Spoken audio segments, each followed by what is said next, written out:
네, 인간이 기계에게 졌습니다. 아주 크게 졌습니다. 자, 그런데 이세돌 구단이 회견 방금 전에 마쳤는데요. 알파고 인공지능이 바둑 실력이 생각보다 강하다라고 얘기했는데요. 자, 오늘 아주 역사적인 대국 지금부터 집중적으로 분석해 보겠습니다. 자, 동아일보 편집국의 하종대 부국장 나오셨는데 저 명찰이 좀 특이하게 되어 있죠. 아마추어 5단으로 되셨는데 동아일보와 채널A 통틀어 최고수로 저희가 이해하고 설명을 좀 듣겠습니다. 안녕하십니까? 예, 안녕하십니까? 자, 오늘 이제 대국 좀 보셨을 텐데, 예. 자, 대국 좀 결정적인 장면 여러 가지 좀 설명을 좀 부탁드리겠습니다. 먼저 현장 보면요, 영상 보시면서 오늘 대국 좀 정리를 해보겠습니다. 자, 오늘 역사적인 승리. 자, 저희 동아일보 사옥 바로 대각선에 있는 호텔에서 진행된 장면인데, 예, 보통 시즌스라고 하는 호텔이죠. 네. 자, 그런데 지금 이제 기계랑 두는데 사람이 앉아 있잖아요. 왜 그런 거죠? 예. 지금 이제 기계하고 두고 있지만 실제로 상대방에는 저 돌을 직접 바둑판한테 올려주는 사람이 필요하잖아요. 네. 그래서 중국 기사가 직접 나와서 그를 대신해주고 있습니다. 네, 오른쪽이 이세돌 구단인 것 같고요. 그렇죠. 예. 자, 왼쪽에는 보는 이제 첫 수만 둔 상태네요. 컴퓨터를 보면서 컴퓨터가 시키는 대로 자 옮겨놓는 역할을 하는 거고요. 그렇죠. 자, 그러면 자 하나씩 좀 봤으면 좋겠습니다. 오늘요, 이제 이세돌 구단 뭐 저희가 알기로는 천재 기사고 많은 이제 이 명성을 갖고 있는 기사인데 이세돌 기사 어떤 분인지 간단히 좀 정리해 주세요. 예. 이세돌 구단 1995년 12살에 입단을 했고요. 네. 그동안 전 세계 대회에서 네. 승리한 것들만 이렇게 1000번 이상 되는, 물론 세계 대회 아닌 것도 국내 대회도 있고 여러 대회가 있지만은 네. 그 세계 대회 우승한 것만 18번인데요. 네. 전 세계에서 사실상 최고의 공격수라고 얘기를 할 수가 있습니다. 아주 공격적인 바둑을 두는 이세돌 구단 이제 30대 초반인데요. 예. 자, 상대인 알파고 이거는 좀 개념이 생소한데 인공지능이다. 이게 뭡니까? 예. 결국은 우리 컴퓨터 안에 네. 많은 기보를 넣어가지고 네. 그 컴퓨터가 스스로 판단하도록 해서 가장 적합한 수를 찾아내도록 해서 두도록 하는 거죠. 현재 들어가 있는 이 컴퓨터 안에 들어가 있는 네. 프로 기사들의 아주 그러니까 잘 둔 바둑만 넣은 거죠. 그것만 네. 무려 3천만 건을 입력을 해놨습니다. 네. 그런데 우리 프로 기사들이 네. 1년에 가장 자기가 체력이 좋을 때 둘 수 있는 바둑이 1년에 한 1000건 정도 되는 거거든요. 그러니까 하루에 한 3판씩 두는 거네요. 예, 평생 만약에 50년을 둔다고 하더라도 네. 5만 건이잖아요. 네. 근데 3천만 건이 들어가 있다. 그러면 얼마나 많은 바둑 기보가 들어가 있는지를 알 수가 있습니다. 지난해 이제 10월에 유럽 챔피언 파누이 이단한테 이제 승리를 했는데요. 그때 당시에 18개월, 태어난 지 18개월 됐으니까 지금은 만 2살 정도 됐다고 봐야 되는 거죠. 네. 네, 만 2살짜리한테 네. 30대 중반에 프로 기사가 진 겁니다. 자, 양지열 변호사, 이제 IT 분야에 이제 전문성을 갖고 계신 걸로 이해하고 있는데, 왜 구글이라는 유명한 인터넷 회사가 이런 인공지능 프로그램을 만들어서 이세돌 구단하고 붙인 거죠? 무슨 이유가 있습니까? 일단 딥마인드라고 해서 구글에서 개발한 회사, 소프트웨어 회사에서 이 알파고를 만들었는데 그 사람들이 생각했을 때 일반적으로 우리 인간들의 현재까지 나온 소프트웨어라든가 어떤 정석대로 풀어나가는 방법, 수학적인 계산 방법을 풀 수 없는 난제들이 있지 않습니까? 그렇죠. 그런 것들을 풀어나가는 데 있어서 도대체 그 엄청난 데이터를 입력해 놓고도 답을 뭔가 찾아낼 수 있는 단순한 네. 계산기가 아니라 뭔가 그 이상, 계산의 수학적인 계산 이상의 것을 창조적으로 만들어낼 수 있는 것을 해보고 싶었던 거고, 네. 그거를 실행할 때 가장 적합한 경기가 인간이 했던 바둑이라고 판단을 해서 알파고를 만들어낸 거죠. 네, 자, 그러면요. 하종대 국장께 질문 드릴게요.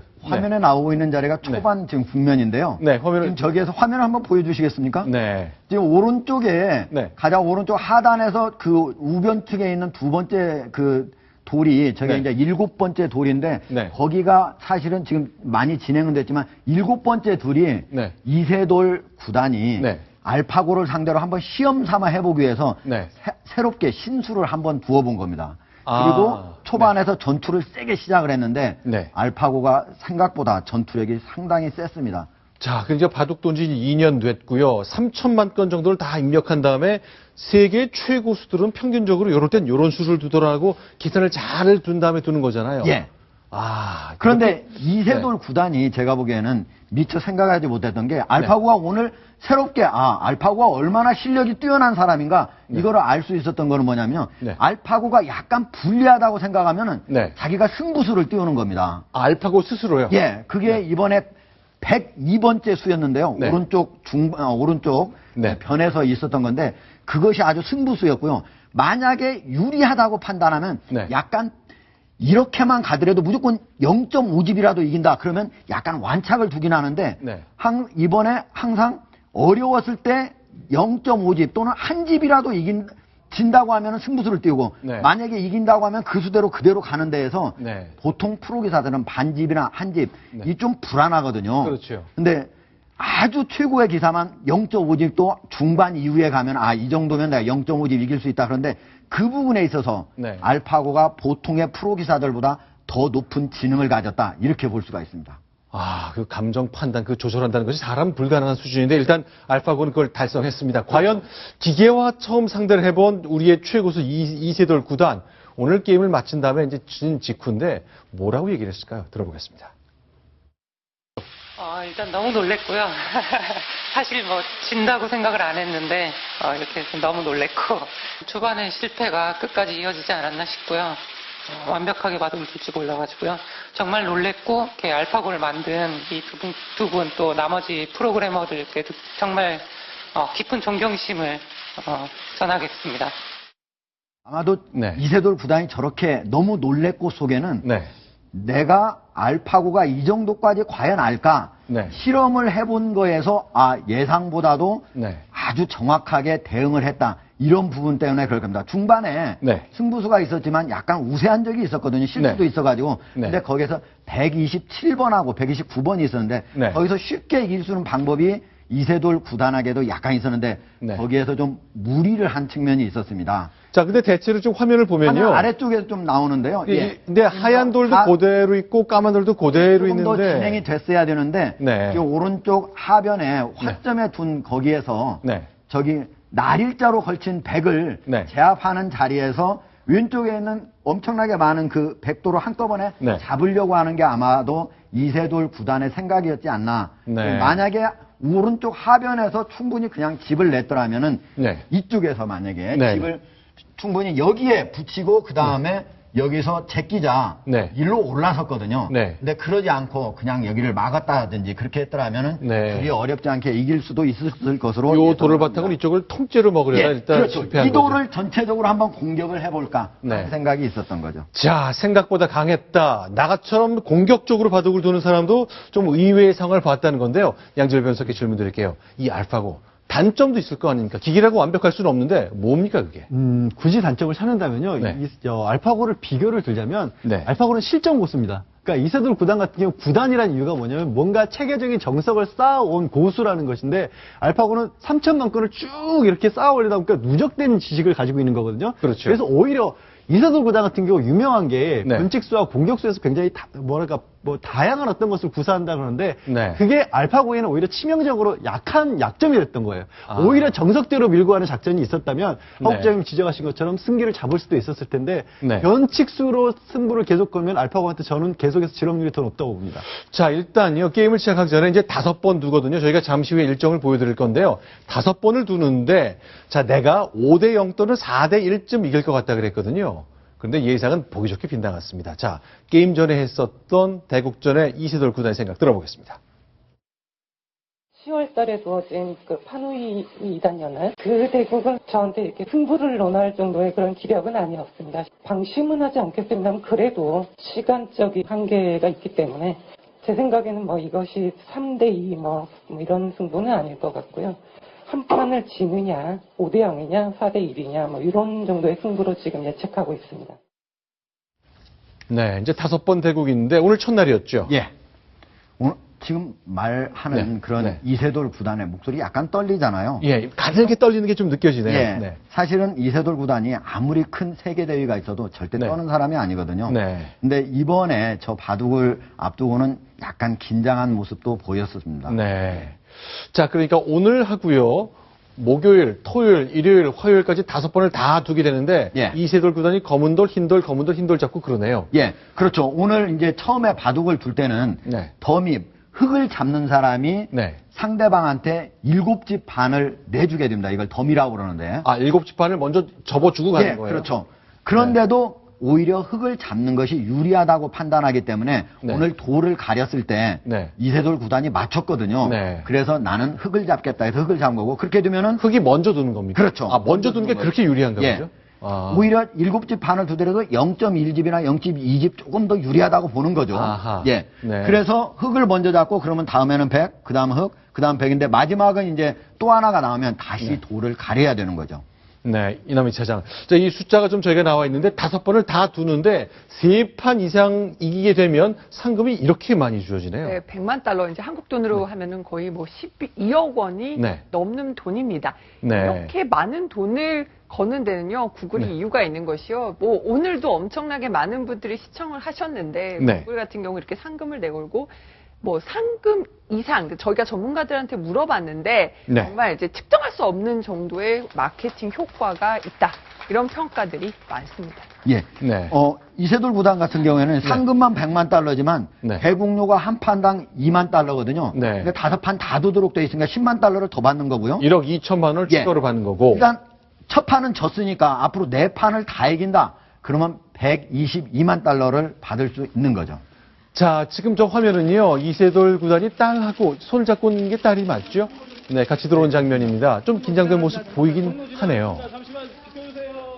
자, 이렇게 이제 대국장 들어올 때, 자, 철 모르는 딸은 이제 신나서 깡총깡총 튀고, 카메라들 많고, 아저씨들 많고, 그래서 긴장을 했을 것 같네요. 자, 오늘 이제 이세돌 구단을 응원하는 많은 분들이 저 현장을 찾았습니다. 저는 이세돌 구단이 아니라 이분하고 뒀어야 되는 것 아닌가 싶은 생각이 있는데, 자, 이창호 구단 얘기죠. 돌부처입니다. 어떤 얘기를 했을까요? 확인합니다. 좀 유리할 거라고 생각이 되고요. 그래도 좀 부담감이 아무래도 최초이기 때문에 있기 때문에 저도 전혀 감이 없어가지고요. 이번에 뭐 대격을 하면서 어느 정도 이제 실력이나 뭐 느낌을 알 수 있지 않을까 그런 생각이. 자, 이창호보다는 이세돌 구단을 상대로 해서 구글이 이제 그 게임을 이제 대국을 이제 준비했는데 요새도 역시 세계 랭킹을 따지면 이창호 구단보다는 이세돌 구단이 더 위인 그렇죠. 거죠. 예. 아. 당연히 위고요. 네. 그다음에 전체적으로도 컴퓨터 같은 컴퓨터는 정석 중에서 네. 변칙에 좀 약하다고 지금까지 알려졌거든요. 네. 그래서 오히려 이세돌 구단을 네. 선택을 해가지고 한판 승부를 벌이겠다 이렇게 구글 네. 측에서 선택한 거 아닌가 이런 생각이 듭니다. 네. 지금 인공지능 알파고를 생각을 할 때요. 네. 우리가 사람을 보듯이 하나의 단일한 인격체를 생각하면 오산입니다. 뭐냐면 네. 이 알파고는 이세돌이라는 사람이 나타나서 이세돌의 어떤 움직임이 있지 않습니까? 아무리 변칙적이라고 해도 이세돌 스타일이라는 게 있는데 그 스타일을 딱 보게 되면 그 스타일에 맞는 다른 인격을 꺼내놓습니다. 마찬가지로. 그래서 이창호, 돌부처 이창호 구단이 만약에 들어가면 다른 이창호에 맞설 수 있는 인격을 내세울 거예요. 그게 인공지능 알파고가 그게 가능한 게 뭐 3천만이라고 한 걸 그 어떤 지도처럼 쭉 계속해서 쌓아놓고 네. 거기서 그때그때 필요할 때마다 사람이 두뇌 같은 인공망을 새롭게 형성을 시키는 스타일로 만들어지거든요. 네. 그렇기 때문에 무섭다는 거죠. 자, 알파고라는 게 이제 알파라는 건 이제 알파벳의 출발점을 얘기하는 건데 고란 말이 바둑이라면서요. 자, 한국은 바둑이라고 부르고 중국에서는 다 한중일이 부르는 표현이 다 다르죠. 예, 중국은 웨이치라고 부릅니다. 네. 이 기, 네. 바둑 위자입니다. 예, 네. 바둑 기자고. 자, 일본에서는 고라고 부르고요. 일본은 웨이치라고 부르고 한국은 바둑인데 일단 미국 기업인데 일본식 표현을 좀 따랐군요. 알파고라고 이름을 붙였습니다. 예, 그리고 네. 또 룰은 네. 중국식을 따랐습니다. 네. 그래서 한국식으로 바꿀까 했는데 네. 그걸 바꾸려면 전체 프로그램을 바꿔야 되기 때문에 어렵다고 해서 그냥 중국식으로 하는 걸로 이세돌 구단이 양해를 했습니다. 자, 이동영 차장. 네. 이제 오늘요, 게임에서 뭐 누가 이기든, 오늘 대국에서 구글의 알파고가 이기든, 이세돌 구단이 이기든, 자, 구글 본사의 회장은 와서는 인류의 승리다 얘기했습니다만 평가를 좀 해보자면 어떤 분위기가 많습니까? 인류의 승리라고 하는 거는 자기의 승리를 정말 과대 포장을 하고 싶은 그런 심정이 반영된 거 아닌가 싶고요. 네. 완벽하게 구글의 승리였다고 봐야 되겠죠. 네. 전 세계 많은 시청자들을 통해서 인공지능 알파고가 얼마나 우수한지를 한 번 이 바둑 대회를 통해서 잘 보여줬기 때문에 인공지능 개발할 열정을 쏟고 있는 구글이 얼마나 정말 우수한 기업인가 이런 네. 것들을 전 세계에 확인시켜준 계기가 되겠죠. 구글 같은 경우에는요. 네. 이번에 이 대회를 유치하면서 네. 쓴 돈이 한 20억 원 정도 되는 거고. 이 정도 대회한테 20억이나 썼어요?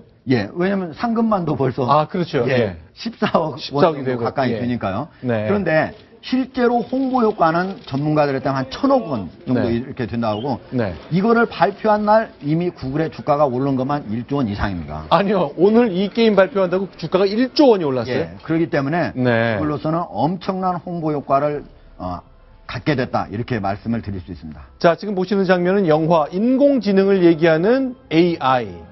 인공의 A, 지능의 I. 그 영화인데, 자, 결국 외피를, 인간의 피부에 외피를 입힌 인공지능 로봇가 우리의 곁에 어떻게 존재할 것인가를 다룬 이 영화인데, 자, 오늘 정말 역사적으로 훗날 돌이켜보면 이세돌과의 1차 대결, 많은 사람들이 기억해야 될 날인 것 같습니다. 예.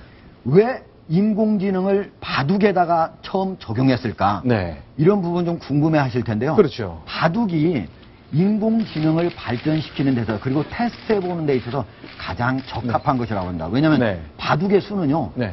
전체 361 팩토리얼이거든요. 네. 이게 18줄, 18줄이기 때문에 네. 이걸 팩토리얼을 전체 계산을 하면요. 네. 전 우주에 있는 원자 숫자보다도 많다고 하니까 아. 얼마나 그 수가 무궁무진한지를 알 수가 있습니다. 자, 지금 보시는 화면은요, IBM 컴퓨터의 딥블루가 러시아의 체스 챔피언, 세계 챔피언과 대결하는 것을 영화로 만든 영화 딥블루입니다. 저렇게 체스도 예전에 해봤지만, 이젠 좀 더 높은 수준의 바둑에 도전한다는 걸로 봐야 되겠네요. 그렇죠. 인공지능 아직 약했을 때 이미 체스는 이겼습니다. 아, 그렇군요. 예. 자, 그런데 오늘 이제 많은 분들이 이 경기, 대국에 관심을 가졌습니다만, 총선을 앞둔 정치권도 예외가 아니었습니다. 자, 바둑 잘 두는 분, 바둑에 관심이 없는 두 사람이 바둑 관련된 얘기를 나눴습니다. 현장을 찾은 정치권 인사들 얘기 영상으로 먼저 만나보겠습니다. 체스는 서로 마물추기가 끝나잖아요, 대표님. 마물추기가. 근데 우리 바둑은 이제 흑백이 공존, 서로 상생하는 이런 그 철학을 갖고 있어서 우리 정치권에도 이 바둑과 같이 흑백이 좋아요롭게 공존을 상생연대를 살려야 될 것 같습니다. 사람의 머리로 하는 게 기계가 움직이는 것보다는 잘 돌아가야 되는데 이거 정치가 이게 사람이 하는 건데 기계적으로 하면 정치가 안 돼요. 자, 바둑을 잘 못 두는 김종인 대표, 그리고 아마추어 5단, 우리 하정대 부당장처럼 아마추어 5단이 원유철 원내대표 만났는데 역시 정치에 빗댔군요, 얘기를.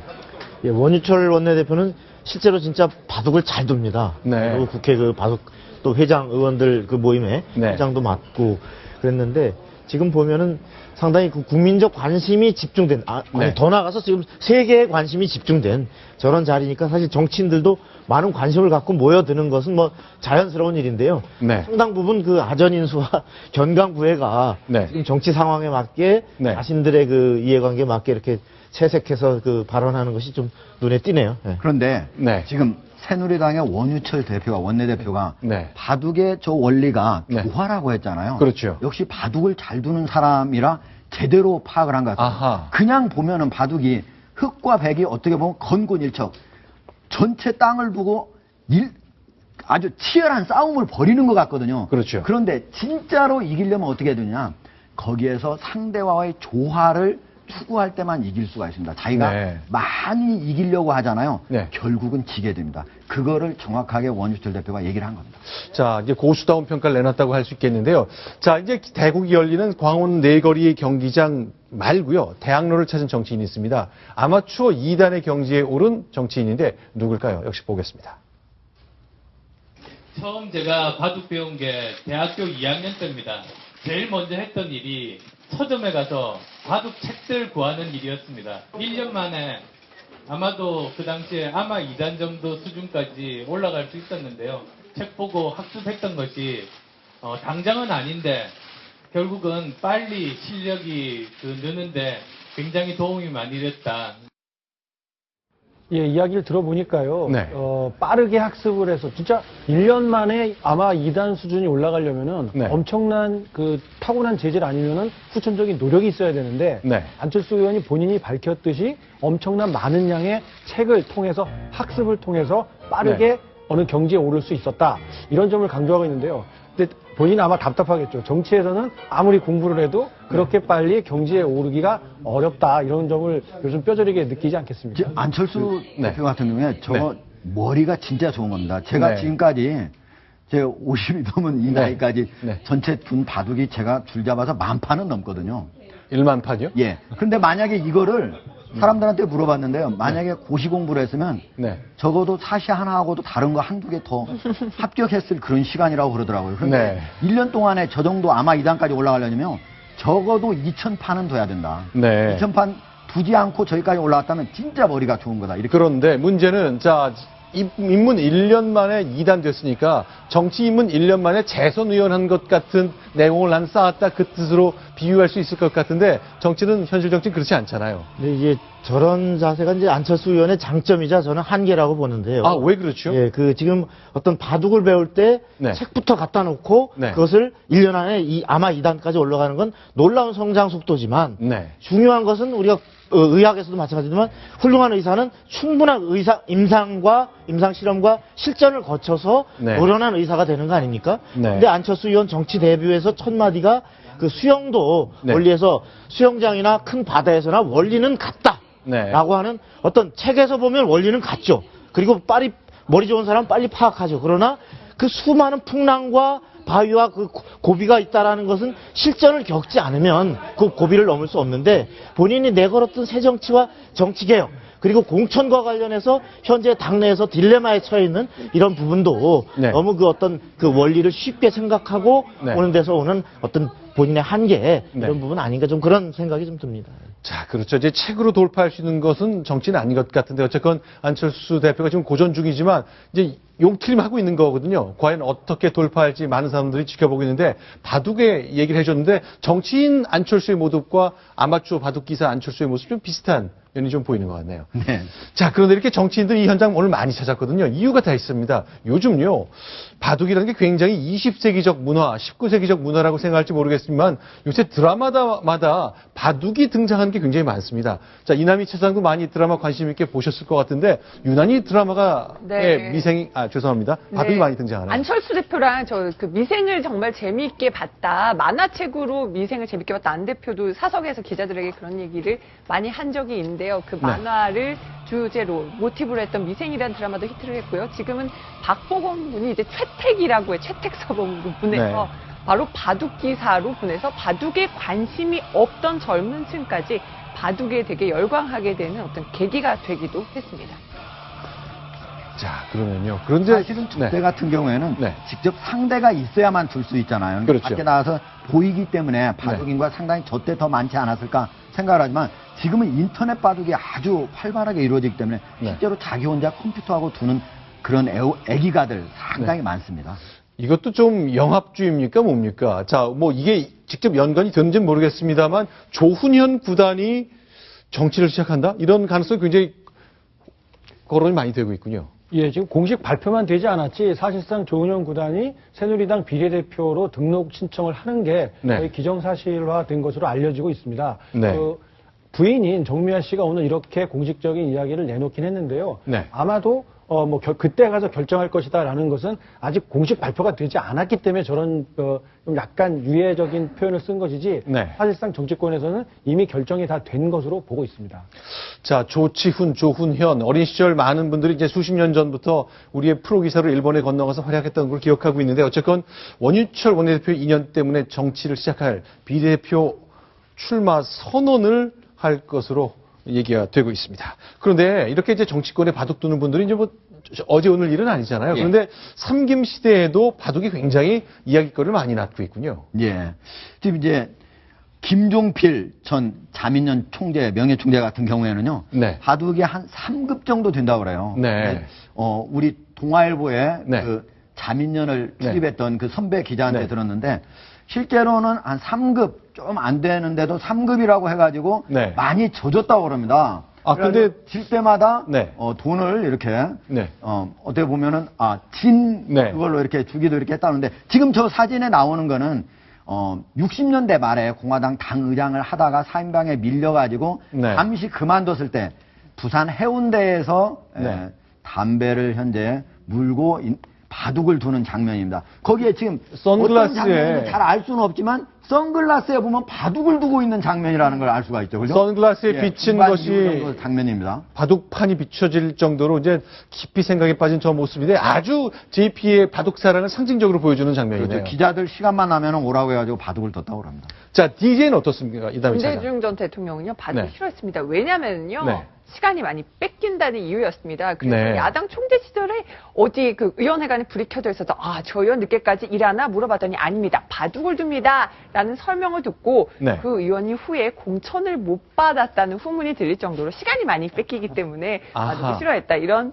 얘기들이 들려오고 있습니다. 공부하지 않는 정치인, 일하지 않는 의원, 공천받을 자격이 없다. 바둑도 예외는 아니다. 바로 DJ의 철학이었던 것 같은데 박성부 국장, 예. YS는 어떻습니까? 그 YS도 사실 바둑을 잘 두질 못하고요. 네. 그다음에 또 이 바둑 두는 거를 별로 좋아하지 않았어요. 그래서 이 바둑 때문에 회의 시간에 좀 늦게 나온다든지 네네. 이런 성실하지 못한 태도를 보이면 굉장히 화를 내는 편이었습니다. 그리고 측근들한테 네. 바둑보다는 서예, 네. 운동. 그래서 서예 같은 건 본인이 실제 우리가 그 유명한 대도, 무, 문 뭐 이렇게 쓰는 장면도 네. 많이 보였지만은 그래서 서예나 운동을 네. 꾸준히 하도록 이렇게 권장을 했습니다. 자, 지금 한쪽대 국제 이제 정리를 좀 해야 될 텐데 이제 바둑을 늘 즐겨둬 왔지만 컴퓨터와 사람의 대국 결국 이렇게 첫 판은 기계가 사람을 꺾었거든요. 어떤 느낌이 좀 드십니까? 사실은 네. 기계가 사람을 꺾은 것이 아니고요. 네. 사람이 발전시킨 인공지능이 네. 사람을 꺾은 거라고 볼 수 있는 거죠. 사람이라고 하는 건 어떻게 보면은 실수를 할 수가 있잖아요. 네. 그러나 인공지능이 엄청나게 많은 지식을 축적하면 사람보다도 실수를 줄일 수 있다. 네. 그 정도로 우리의 인공지능 기술이 발전을 했다는 것을 보여주는 대목 아닌가 이렇게 생각합니다. 알겠습니다. 자, 오늘 저 첫 대국이었고요. 내일도 있고 계속 이어지는 대국인데, 두 번째 정도는 이세돌 구단이 이겨줘야 좀 더 관심도 끌고, 좀 기대가 좀 커질 것 꼭 같네요. 이국에서는 이세돌 구단이 이겨줬으면 하는 마음이 간절합니다. 알겠습니다. 이세돌과 알파고의 세계적인 대결 그 1국 저희가 집중적으로 정리해드렸습니다. 하종대 국장 여기서 인사를 좀 드려야 되겠습니다. 고맙습니다. 고맙습니다.